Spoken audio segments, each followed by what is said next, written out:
Public safety, public safety, public safety. Over and over and over again. If there is anything they can agree on, individuals have a right to feel safe in their communities. It's that public safety We blame victims and we excuse criminals. is top of mind for Washington State.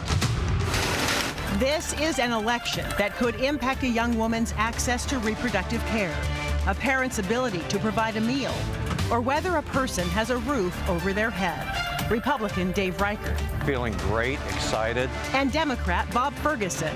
Feel good about how the race is going. Both believe they are the best person for the job. It's up to you to decide which one will lead the state in the new year.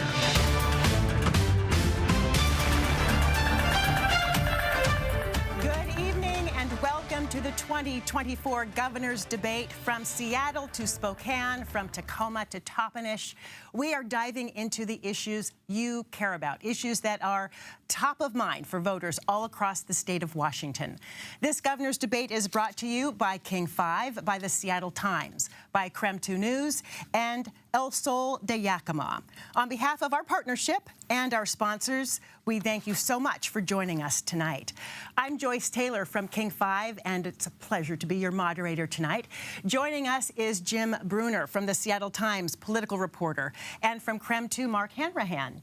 Also joining us is Gloria Ibanez from El Sol de Yakima. Her questions will be presented on videotape, which the candidates have not seen. She could not be here tonight. And now let's meet the candidates. Republican Dave Reichert served in the U.S. House from Washington's 8th Congressional District from 2005 until 2019. Before becoming U.S. Representative, Reichert was the King County Sheriff for 8 years. Also vying for your vote in November is Washington Attorney General Bob Ferguson, a Democrat who has served as Washington's Attorney General since 2013. Prior to that, he was a King County Council member for nearly a decade. And now to the rules. As was mutually agreed upon prior to tonight, Mr. Reichert will give his opening statement first. Mr. Ferguson will give his closing statement last. Each candidate will have 1 minute and 15 seconds to answer each initial question. 45 seconds will then be allowed for follow-up discussion, responses, and rebuttals. And as agreed, the candidates will not ask each other direct questions. So with that, let's get started. We begin with you, Mr. Reichert. You have 1 minute for your opening statement. Thank you, and thank you for joining us tonight. I'm pleased to be here. My name is Dave Reichert. I'm running for governor. I grew up in the Renton Highlands in an 800-square-foot home with 9 people, 6 brothers and sisters, and rather poor neighborhood. We struggled. I ran away from home and lived in my car for about 6 or 7 months. I've had a life of service, though. I know what life and death are all about. A life of service, of coaching, of police, being a police officer, of being a member of Congress, and serving in Central America and working on human trafficking. My campaign is based on a criminal justice system, the homeless. I'm interested in fighting homelessness and education, and I'm running out of time. Thank you, Mr. Reichert. Mr. Ferguson, 1 minute for your opening statement. Thank you to the moderators, Congressman. Thanks to you for joining us for this debate, and most importantly to you, the Washingtonians who are viewing in.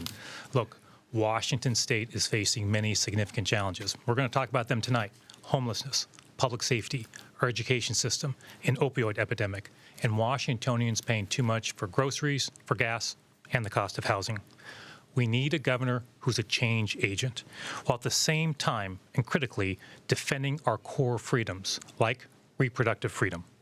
I'm the only candidate in this race who rejects all political donations from large corporations and corporate PACs. Why? Because I advocate for you. I'm focused on Washingtonians. As your Attorney General, I've stood up for you and taken on powerful interests when they don't play by the rules. I'm the son of a public school teacher. I'm the son of a career Boeing employee. I know who I am. I know who I'm fighting for, each and every one of you. Our first question tonight is from Seattle Times political reporter Jim Bruner, with the focus on public safety. Jim. Thank you. You've both named public safety as a top concern that you are campaigning on. According to the Washington Association of Sheriffs and Police Chiefs, overall crime rates in Washington started to decline last year, but murders, vehicle thefts are still significantly higher than they were in 2019. Other crimes have also risen in recent years, hate crimes, for example. As governor, what would you do differently to address these issues? And please be specific. And Mr. Ferguson first. Thank you. Thank you, Jim, and thanks for taking this issue on first, because the first plan I put out on my website in this campaign was on public safety. Folks can go to my website and they can see that. Here's what I would do that's different. One statistic you did not include, but it's equally important, is the fact that Washington State ranks last per capita in number of law enforcement officers that we have in the state of Washington. My plan includes putting into my first budget as governor $100 million to hire additional law enforcement officers all across the state. That's money that can be used by local jurisdictions to add to salaries or use for hiring bonuses. You also mentioned hate crimes. Part of my plan includes hiring more folks with the State Patrol, but specifically to create a hate crimes unit to make sure we're addressing those crimes as well. That's a part of my detailed plan for addressing public safety. And lastly, as Attorney General, I'm proud to lead a criminal division that works with local prosecutors. When they don't have the jurisdiction to bring a case, they can turn to my team. We have brought cases on behalf of jurisdictions all across the state. Republican prosecutors, Democratic prosecutors all across the state. They may endorse Dave, they may endorse me, but they agree on one thing. They can send their toughest cases to me and to my team, and we'll prosecute those cases to the fullest extent of the law. And Mr. Reichert. Well, I think it's clear that I'm the only public safety candidate in this race. I have a clear record in my 33 years in the sheriff's office. Also worked on the Homeland Security Committee for 4 years in Congress, chairman of the Emergency Preparedness Subcommittee. And after so many years in law enforcement, I find it interesting that all of a sudden Mr. Ferguson recognizes that there is a crime problem when he's been the Attorney General for 12 years. In fact, murders have almost doubled since the time he took office as Attorney General. Domestic violence is up 134%. Crime has increased over the last 12 years, and finally Mr. Ferguson has recognized that we are the lowest per capita in the entire country as it relates to the number of police officers serving our state.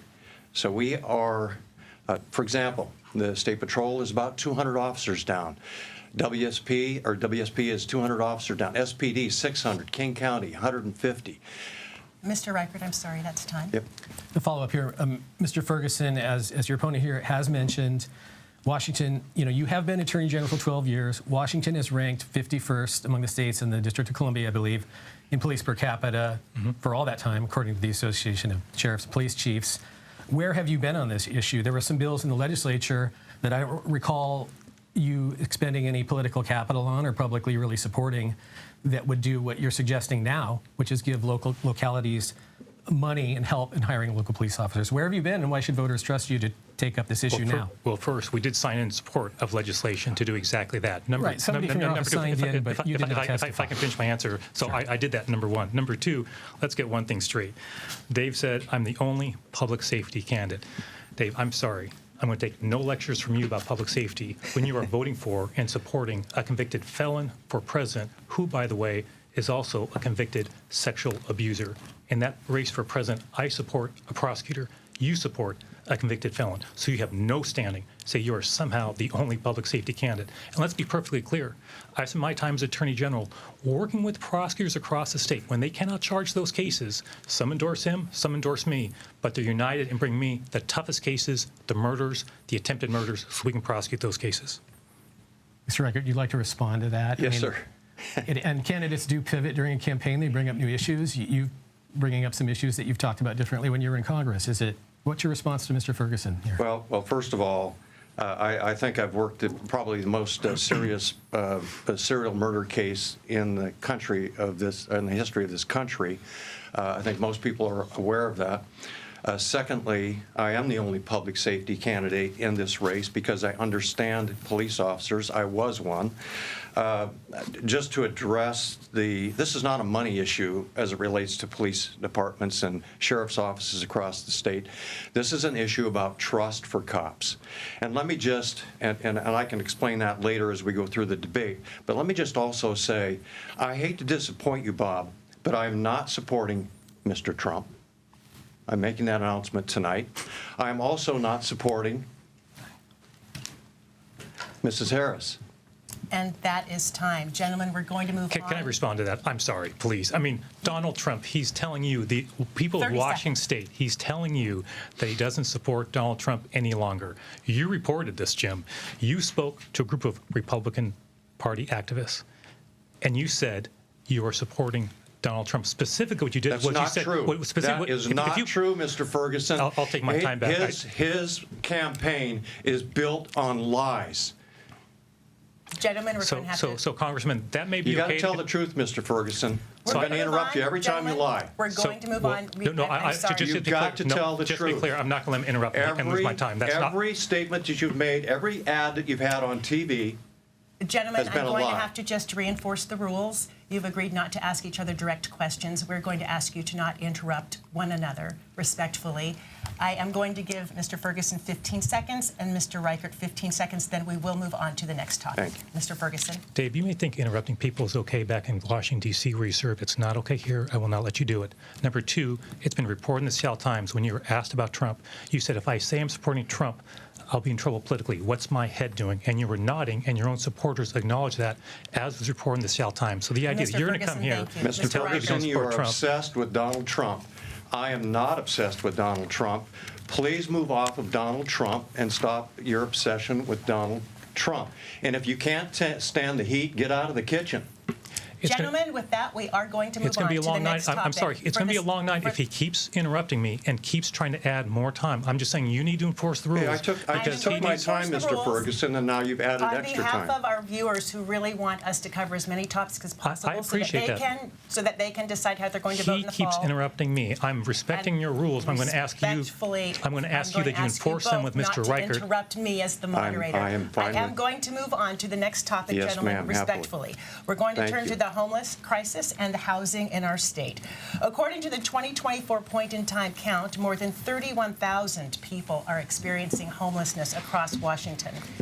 How will you address the crisis? How do you plan to pay for it? Would you raise taxes? Mr. Reichert, you first, please. Well, first of all, this homeless crisis has also gotten worse under the lack of leadership of Mr. Ferguson's 12 years as Attorney General. The homeless crisis is really a drug and substance abuse crisis. It's also a mental illness crisis. Mr. Ferguson supported the legislation that legalized drugs on the streets of our cities across this state.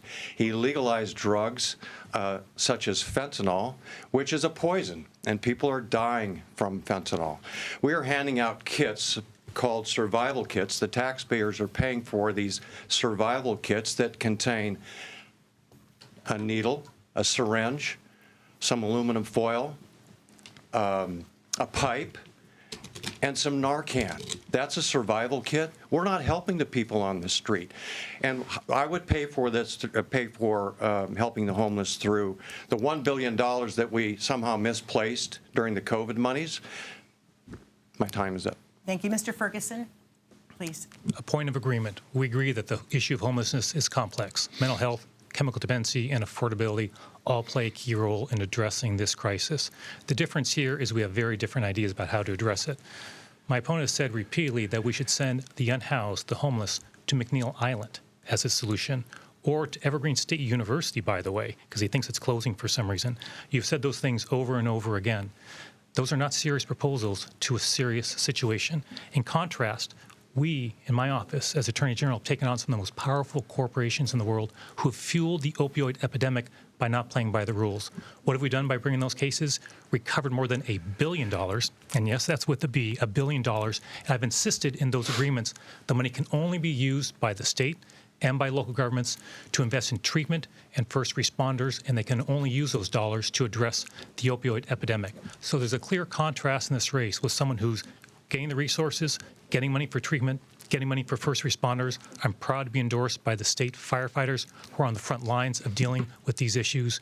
And there's a clear contrast with my opponent who wants to send these individuals to McNeil Island where we keep our sexually violent predators. I'm going to follow up with another question. about housing in our state. It is the I don't- most, one of the excuse- most, one I don't get a moment. chance You can to- spend 45 seconds on the rebuttal. Okay. Let me just get this question. You can use that time Appreciate as you that. choose. Thank you. Our state is one of the most expensive places to live in the country. As you both know, rents have soared.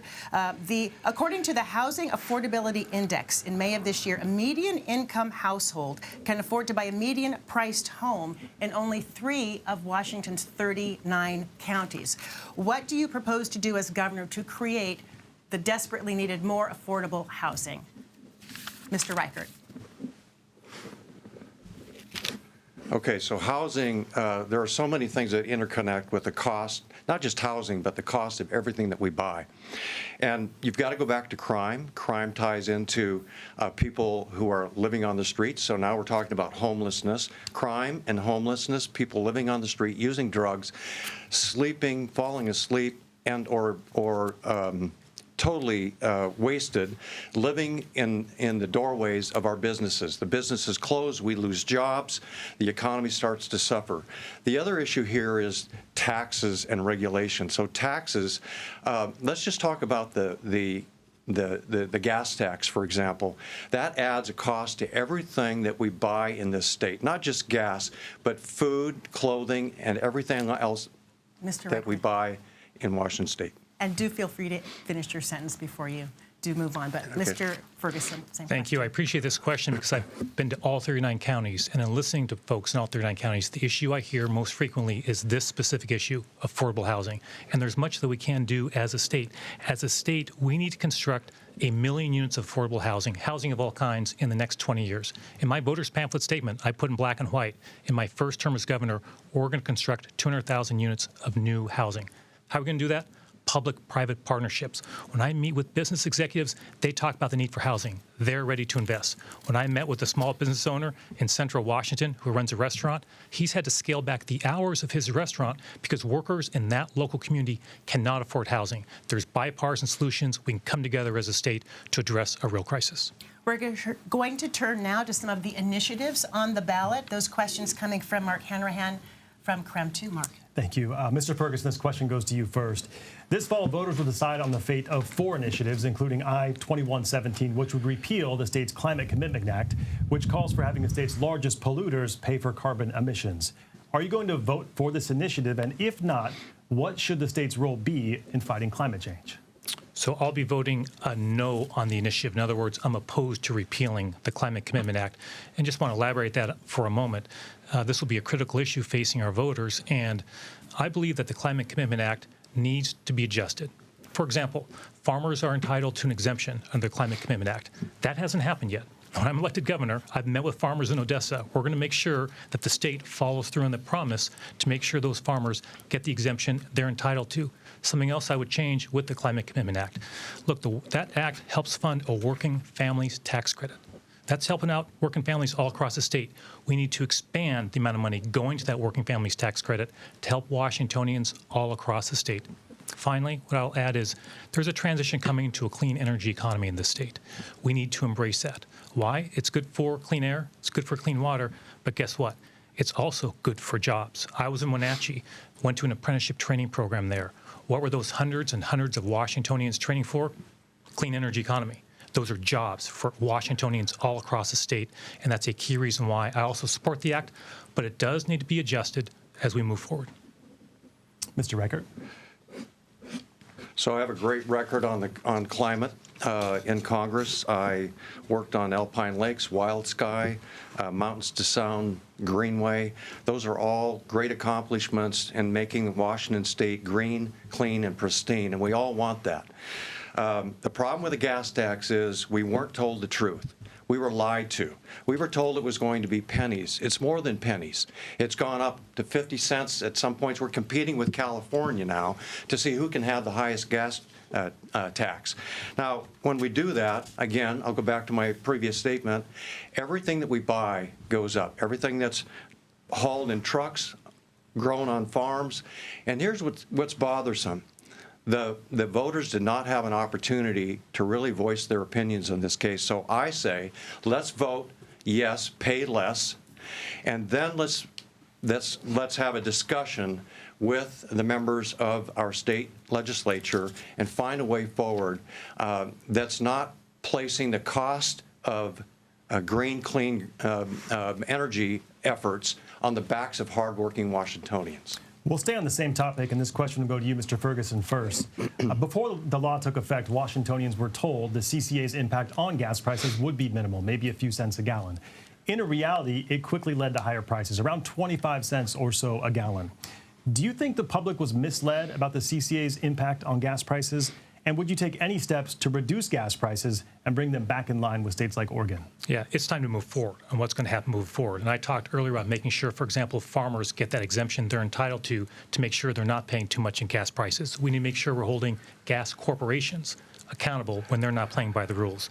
I do want to add, though, that my opponent denies that humans even contribute to climate change. And you can go to ReichertRevealed.com. So he's interrupting me again. Please you can go to ReichertRevealed.com and you can actually listen to his words. There's audio tape of all of these things. You also said, Dave, I love Donald Trump's policies. Well, guess what? A lot of those policies eviscerated environmental laws, clean air, clean water. I know, Dave, because as Attorney General, I challenged those rulings in court and won time after time. Go to ReichertRevealed.com. You can actually listen to his voice saying all of these things. And Mr. Reichert, the question centered around if you think Washingtonians were misled about the CCA's impact on gas prices, and what steps would you take, or would you take steps to reduce gas prices and bring them back in line with states like Oregon? Well, first of all, you vote yes on the initiative, and yes, we were misled. And yes, the farmers and the truck drivers were misled. They were told they were going to have an exemption when no language included at all in that bill that allowed for an exemption. They've had to now sue the state of Washington to try and get that exemption. And as far as the Donald Trump policy, yes, I agree with some of Donald Trump's policies, and that is, guess what? Lower taxes, hard and tough on crime. Let's hold people accountable and responsible to the laws of Washington state. Let's stop blaming victims and excusing criminals. Yes, I agree with lower taxes. Yes, I agree with tough on crime.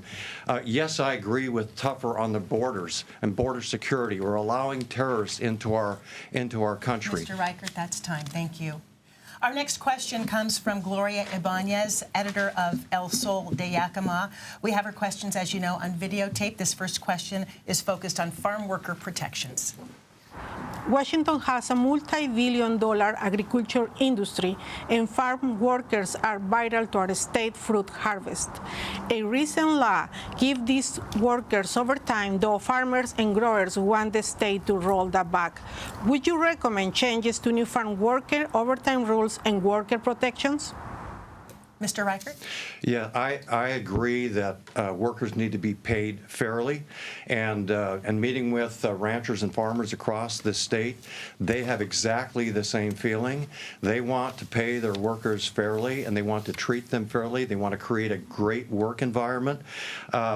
They are interested in negotiating. Obviously, I think the last attempt at negotiating with workers in the state of Washington was to raise the weekly work hours to 50 hours and pay overtime for everything over 50 hours. And the reason for that is they have crops that need to be harvested in a certain amount of time.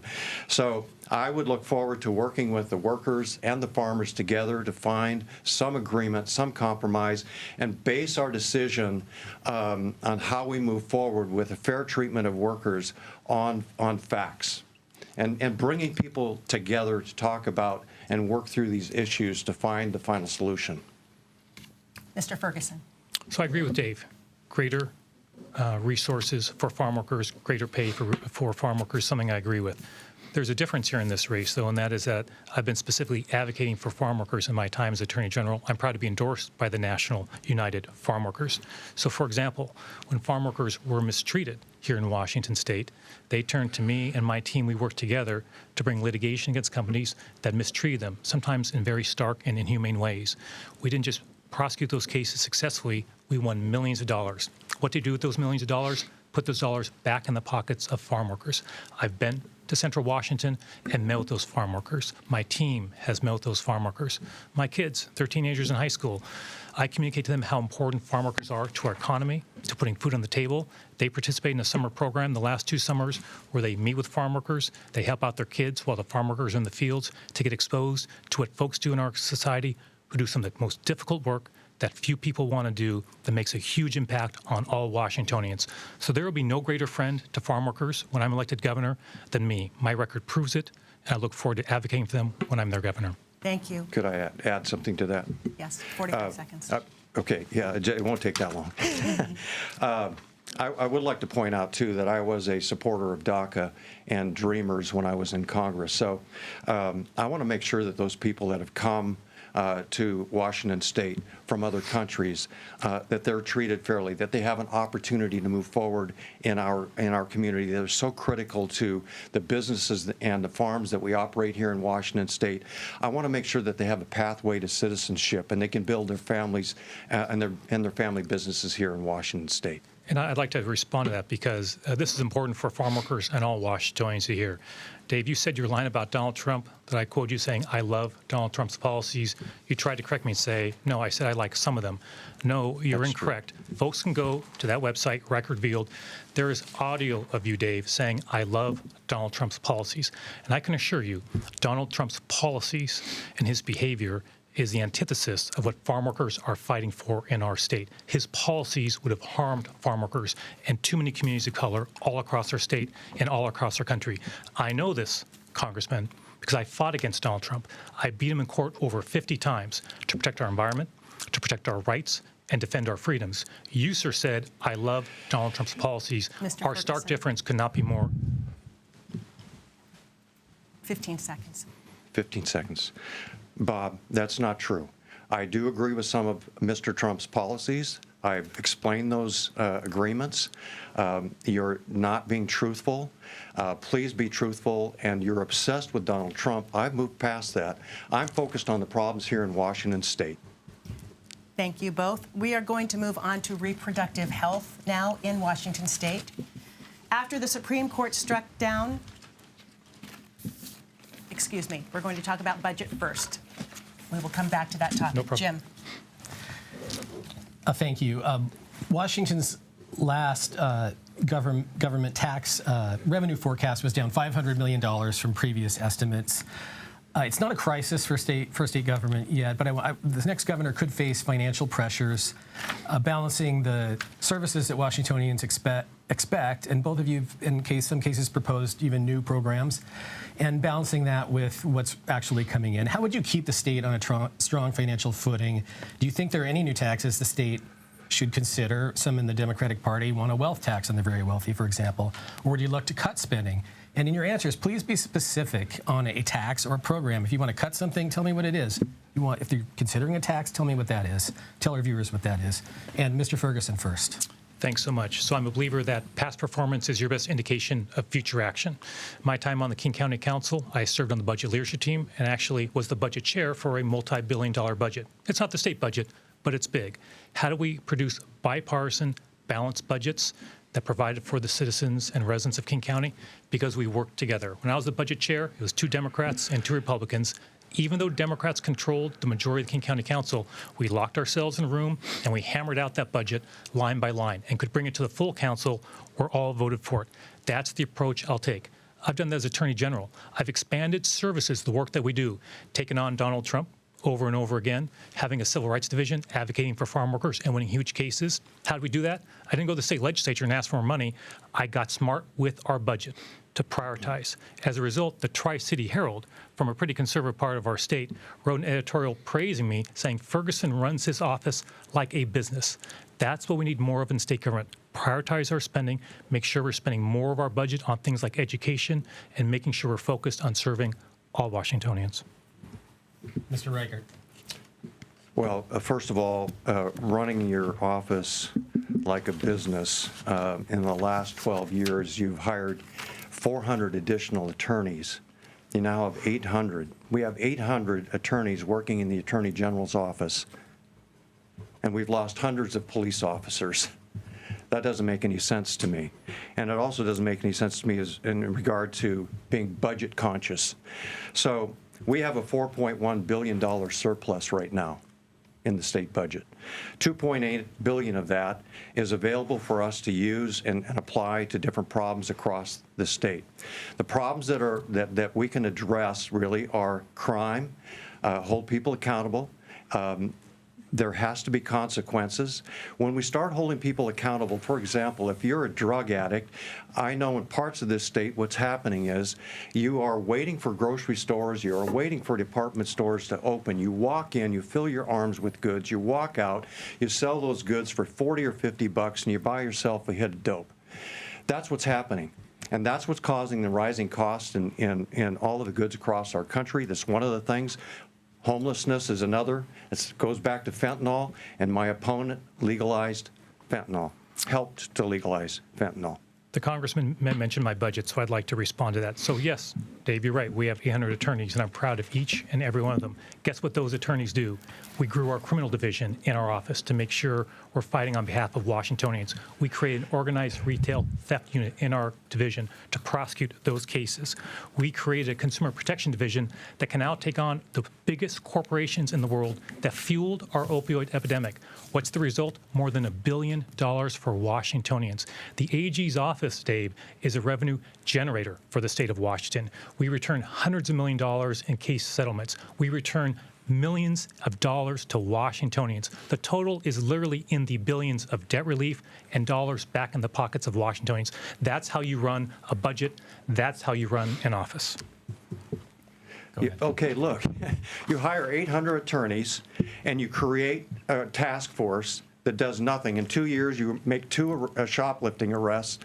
The State Patrol doesn't even have enough people to have an auto theft unit, and we're losing 100 cars a day in King County, Pierce County, and Snohomish County. I just talked to the state troopers yesterday. They don't have an auto theft unit, Bob, but you're using your money to hire attorneys to sue people. And that money is not being used to stop crime on the streets of Seattle, because we all know the crime has increased over the past 12 years. Murders have increased by 50%. Domestic violence up 134%. We could go on. About every 5 minutes, there's a crime committed here against a person in Washington State. I want to follow up quickly. Mr. Reichert, I didn't really hear an answer from either of you looking forward on the state budget, but there are going to be times, perhaps, if you're governor, where your desire to keep taxes low. You even said you would cut property taxes, might conflict with some of the demands that are out there for services. There are people out there now in school districts around the state looking at closing schools. They're saying that we need to revisit the funding formula and how the state sends dollars to school districts. Yeah. If it comes down to it, would you consider a new revenue source, or are you just an absolute hardliner on no taxes? No, I think that's one of the things that differentiates Mr. Ferguson and I, and that is I'm going to veto any new tax law that comes to my desk when I'm the governor. That needs to happen. We've been taxed to the hilt. I hear that in every part of the state that I go to. And when you start looking at the programs that we want to fund, we have the money within our budget.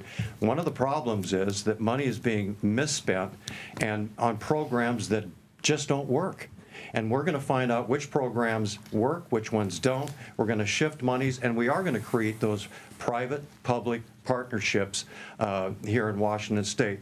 So, for example, one of the major organizations here, companies in Washington State, spent $780 million on homelessness and told me total waste of money. So sorry. So I'm happy to answer that question more directly. So my apologies for not getting it to an earlier. So I think an earlier question went to the Climate Commitment Act. I support that. I was clear about that. And also, importantly, he opposes it. What does that mean? That means cuts to our budget on transportation, cuts to our budget on ferries. He also opposes the capital gains tax, something that a very small number of Washingtonians pay, a couple thousand, but brings in hundreds of millions of dollars for early learning and for childcare. I support that. I think those are the right kind of investments. And by the way, Dave, it's entertaining to listen to you talk about budgets, because when you served in Congress for 14 years, you guys couldn't balance a budget. You drove up deficits year after year after year during your time in Congress. Heck, when you're a sheriff, you overspent your budget in the sheriff's office in King County. We are going to move on now to our next topic, reproductive health here in Washington State. After the Supreme Court struck down Roe v. Wade, a study from UW-Medicine showed a 50% increase in out-of-state patients seeking abortions and an average one-week delay for all patients seeking services, which can negatively impact a pregnant person's health. What will you do as governor to respond to the increased demand for services? Mr. Reichert.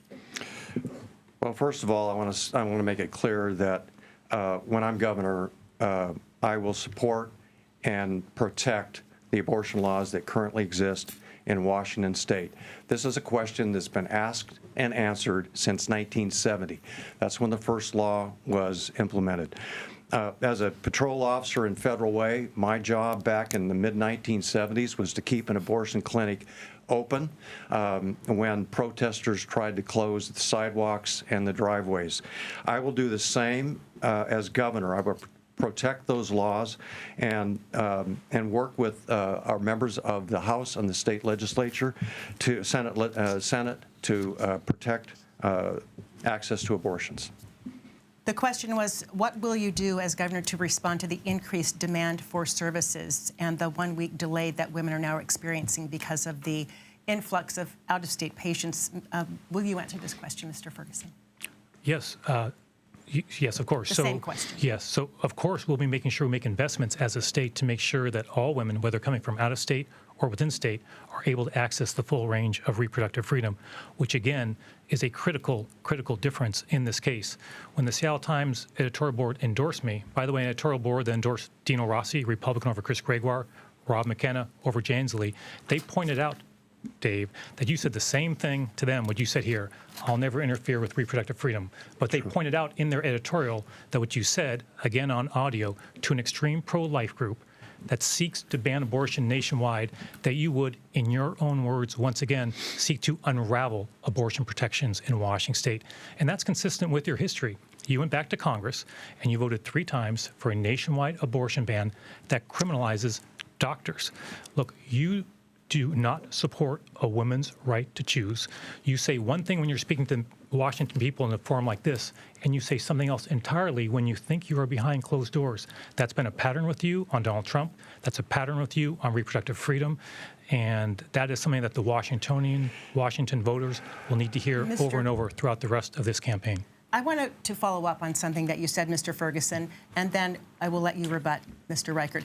In your political ad, you did characterize your opponent's votes in Congress as a straight-out ban, not mentioning that there would have been exceptions after 20 weeks, such as saving the life of the mother or in cases of rape or incest. That was not in your ad. Was that ad misleading? Did it lack context? Certainly not misleading. In fact, a Spokane TV station reviewed it and said no such thing. It's a 30-second ad, so I'll let Dave try to defend his vote. What's factual about those 3 votes he took in Congress for nationwide abortion bans that criminalize doctors is the following. He would have made certain abortions that are legal in Washington State illegal, while precisely at the same time criminalizing doctors. That is not okay, and that is entirely consistent with what he says behind closed doors over and over again. You've said, Dave, that you believe life begins at conception. I'm sorry, there's too much at stake, to your question, in a post-Dobbs world to risk reproductive freedom for the women of Washington State with an individual who voted to criminalize doctors who perform abortions that are legal in Washington State. Mr. Reichert, can we talk about your record in Congress just for a moment? You did, while in Congress, support 3 bills banning abortion past 20 weeks. The last bill allowed abortions after 20 weeks to save the life of the mother and in cases of rape or incest. It also required a second doctor be present to save the unborn child. Can you please, for us, explain your voting record, how it squares with what you said yourself in a recent campaign ad that you, quote, do not believe any politician, regardless of personal belief, has the right to make that decision for any woman? Yeah. So, again, Mr. Ferguson is not being honest with the people here in Washington State. Those 3 votes were based upon viability, legal terminology, viability at 20 weeks. So I actually voted 3 times for abortions, access to abortions at viability. It's almost the same law that exists here in Washington State, which is 24 weeks. So if Bob is saying that I voted to ban abortions at viability, Bob believes that Washington State's law then is a ban. If he doesn't believe in Washington State laws, then he also believes in a ban. So I did not vote to ban abortions nationally, and Thank you. You're out of time. okay, I noticed that. We're going to move on to the topic of transportation. Mark. Yes, thank you. This question initially goes to Mr. Ferguson. Providing efficient transportation is an important role of state government, but people in eastern Washington often feel left out. The North Spokane corridor, which has been in the works for more than 20 years, is one such example. Governor Inslee recently tried to cut funding for it. How would you work to make sure both sides of the state have top-notch roads and transportation routes? Thanks for that question. And in fact, I think I mentioned earlier, I've actually been to all 39 counties. And when you get to all 39 counties, you're going to have conversations with folks about their roads. For example, I met with the Kalispel tribe, the northeastern part of the state. There's a bridge near their reservation in that more isolated part of our state. They took me to that bridge to show to me it's failing, it needs to be replaced. I've had exactly those kinds of conversations all across the state. We need to continue investing in our transportation and our infrastructure. How do we do it, to your question? In the way I talked about before, I believe in bipartisan solutions, especially when, on an issue like this, communities across the state are suffering from a lack of resources for exactly this purpose. So look, we have to have a governor who's got a track record of balancing budgets that are bipartisan, as opposed to an individual who drives up deficits when he's back in Congress and overspends his sheriff's budget. So that'll be a focus of mine. This is important for our economy. This is important for jobs. And as governor, we're going to make that happen. Mr. Reichert. Well, Mr. Ferguson should have an opportunity to visit all 39 counties. He's been the Attorney General for 12 years. I've been campaigning for about 12 months or more. The problem is that we have totally ignored our road systems here in Washington State. We're just now getting around to repairing some of the bridges and roadways here in Washington. When you ignore systems like the ferry system, when you ignore systems like our freeways, highways, and bridges, they become deteriorated. And I think what's happened is there's not been an effort to prioritize the major projects that we need to accomplish here in Washington State. So one of the first things we need to do is to look at the systems across the state. What are our priorities? What do we need to fix first? We have the money to do this. We just need to reprioritize and reshift our resources. All right, thank you. And a quick follow-up. If elected governor, Mr. Ferguson, what would you prioritize, and please use specifics if you can, in terms of transportation projects in Washington? Well, we're going to make sure we have a balanced approach across the state, Eastern Washington and Western Washington. And so for me, it's prioritizing getting out, listening to people, talking to both Democrats and Republicans in the state legislature to make sure we're putting together a package that meets the needs of all Washingtonians. And also add, Dave, it's not getting to all 39 counties in my time as Attorney General. I've been to all 39 counties in my campaign for this office specifically. I'm back going around a second time to all 39 counties. Why? I launched my campaign in Spokane. Then we went to Central Washington. Only then did I come to Western Washington. So this campaign, getting out here and directly from Washingtonians on exactly these kind of issues, that's what I've been doing. Mr. Reichert, the question was, what projects would you prioritize in terms of transportation projects in the state? Yeah, I think one of the first things that I would do is prioritize the ferry system. It's totally inoperable. Again, it's another part of our transportation system that's been totally ignored. And what we should do is look at hybrid ferry system, diesel that can be transferred to electric at a later date if we so choose to do that. We've got to get passenger-only ferries on board and operating as quickly as possible. We have private boat operators that are transporting people in between the islands. That's not a safe situation. That's a lifeline for the people who live in the island. So the ferry system, I think, should be one of the major priorities. Thank you. We are now going to move to a question from Gloria Ibanez from El Sol de Yakima. This is a question about Indigenous boarding schools. A recent federal report on Indigenous boarding schools raised attention on the 17 that operate in Washington state. Children weren't allowed to speak traditional languages and were separated from their families. At least 970 children died nationwide. Is there more the state can do to help tribes heal from the trauma caused by the boarding schools? Mr. Reichert?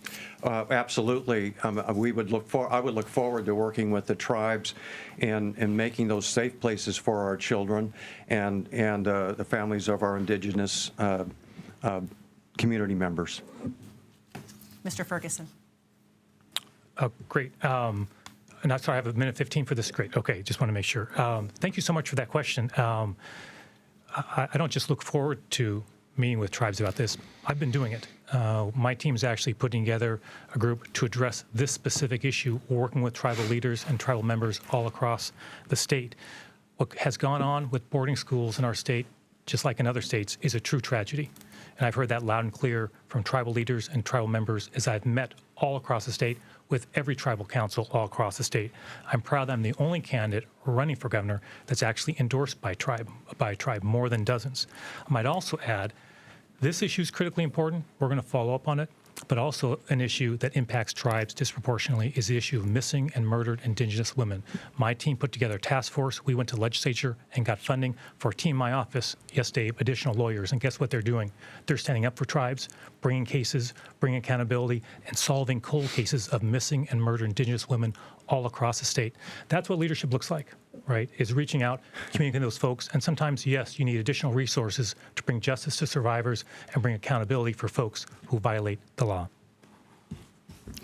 We're going to move to the topic now of gun control in Washington. Jim? The Washington legislature recently passed an assault weapon ban. Mr. Ferguson, you supported that and I think promoted it for many years. The state has enacted a raft of gun control, gun safety laws in recent years. Advocates for further gun safety restrictions point to the ongoing rash of shootings that seem to greet us in the news every day, and they're still looking for perhaps more restrictions, perhaps even on existing assault weapons, things like that. At the same time, people who value the Second Amendment and some of the gun stores that are operating under the current restrictions say it's just going to drive them out of business.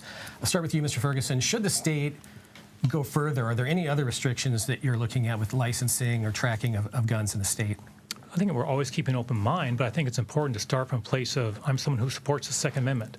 But just like I can't yell fire in this place right now when there's not a fire, even though I have a First Amendment speech, there are restrictions on all of our constitutional rights, including the Second Amendment. So I believe in responsible limitations. That's why I didn't support the ban on the sale of assault weapons and the ban on the sale of high-capacity magazines. As Attorney General, I led on that issue. I proposed that as agency request legislation. I don't have to do that, but I felt this issue was so important. I fought for it. I advocated for years and got it across the finish line without a single Republican in the legislature voting for it. My opponent opposes the ban on the sale of assault weapons. My opponent opposes the ban on the sale of high-capacity magazines. My opponent even opposes universal background checks, supported by more than 60% of Washingtonians. This is an issue that's close to my heart. We need to make sure that we're protecting Washingtonians, kids in schools. We just saw another recent tragedy that's become all too common. After the Mukilteo shooting several years ago here in Washington State, I met with family members impacted by that senseless tragedy. And that, frankly, is what moved me, Jim, to become a leader in this issue and advocate it so that never happens again in Washington State. Mr. Reichert, do you feel comfortable where the state is? Do you think any of the restrictions go too far? Would you propose any new ones? Well, what I would like to do is focus on gun crime. And I have a record of doing that. When I was the sheriff, we put together a group of people. The first time in history, I would say, that we brought ceasefire and the NRA to the same conference table to discuss gun crime. So we came up with the King County Firearms Coalition, which was very successful in reducing gun crime and gang violence. That was actually moved to the Safe Cities Initiative, which was a Clinton Gore initiative. We were one of the 10 safe cities recognized across the country. We're the only county sheriff's office that was recognized as reducing gun crime. And again, that's an example of bringing people together, looking at the problem, looking at facts, finding solutions, and actually having results. It was later change to Project Safe Neighborhoods, which was a Bush-Cheney initiative. I would look forward to implementing programs similar to Safe Cities, similar to Project Safe Neighborhoods, and bringing people together to address the issue of gun crime. Again, you have to hold people accountable and responsible, those people that are committing crimes with guns. We have 45 seconds each for one more question from Mark. Yeah, staying on the same topic, we'll start with you, Mr. Ferguson. According to the CDC, firearms have now overtaken car crashes as the leading cause of death for children 18 and younger. What can we do to reduce that number while still respecting the Second Amendment? Yeah, I think one more thing I would add to my leadership on this issue now for many, many years on one of the more challenging issues facing our state and not being afraid to lead on that in contrast to my opponent. But one thing I hear when I talk, to example, for teachers and educators all across our state who are worried about what's going on in the classroom, when I ask them what they see, what I hear as a response over and over is mental health issues, mental health issues, and mental health issues. They see a real need for more mental health counselors in the classrooms, in the schools, to help kids who are suffering from mental health issues, but also to improve the learning environment for all kids in the classroom. So as Attorney General, that is an issue that I've led on, and as a governor would be a priority in my budgets as well. Mr. Reichert, how do we bring that number down? Well, first of all, we've got to ask the question, how did we get here? And we're not holding people accountable and responsible. Hiring 800 attorneys is not the way to go about solving juvenile crime. Most juvenile crime is committed by 13 and 15-year-olds. Our teachers don't even feel safe in their classrooms. So we have got to, one of the things we need to do is make sure that our youth centers, our detention centers, are actually used for detaining juveniles and not adults. We've moved adults from the prisons into our youth centers. The adults should be moved back to our prisons, make space for our young people who are committing crimes so we can help them get the help that they need. And I agree with the issue on mental health. We have 2 minutes now for closing statements for each of you. We will start with you, Mr. Reichert. I appreciate the opportunity to be here tonight. I think, as most people can probably tell, I am not a debate expert. I am a man who grew up in the Renton Highlands. Again, 9 people in an 800-square-foot home. I grew up in a home of domestic violence.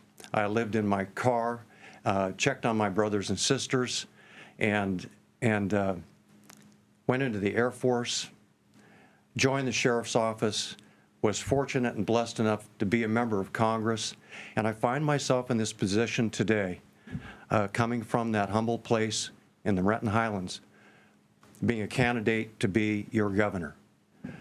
I have shown as the sheriff and as a member of Congress that I can lead, make decisions, tough decisions, in some cases life and death decisions.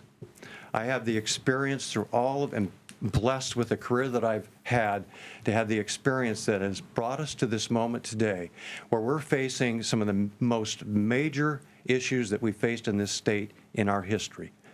And number one is crime. Crime has gone through the roof under the leadership, and he talks about leadership, under the leadership of Mr. Ferguson, under the leadership of his good friend and governor, Mr. Inslee. Homelessness has gone through the roof. Mr. Ferguson encouraged the legislature to legalize fentanyl, to legalize other drugs on the streets. Costs have gone up here in Washington State, and we talk about a responsible budget maker to my right, when we are paying more and more and more each day and being taxed more and more each day. Mr. Ferguson.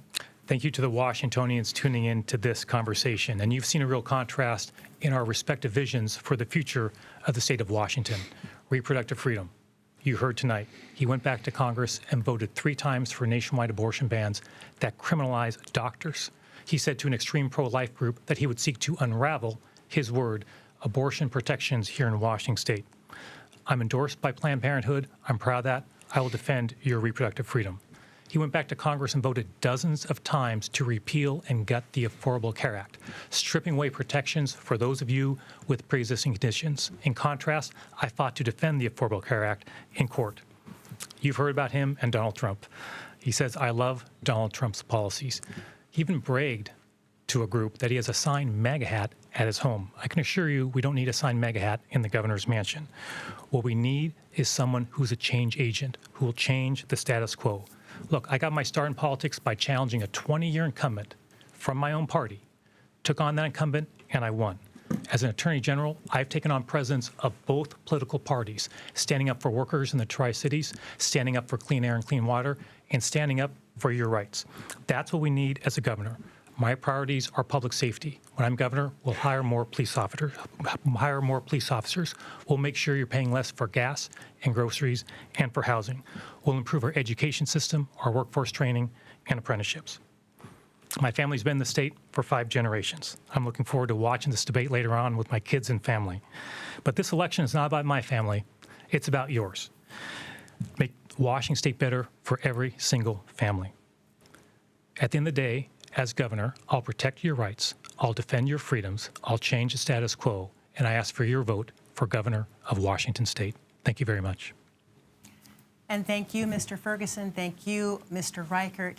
Our thanks to the panel, Mark Hanrahan and Jim Bruner and Gloria Ibanez from El Sol de Yakima. Voters, you have much to consider as you decide who will lead our state over the next 4 years. We thank you for your time tonight, and we wish you a good evening. Thank you. Thank you, Bob.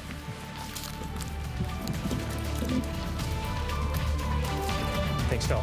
We're off ice.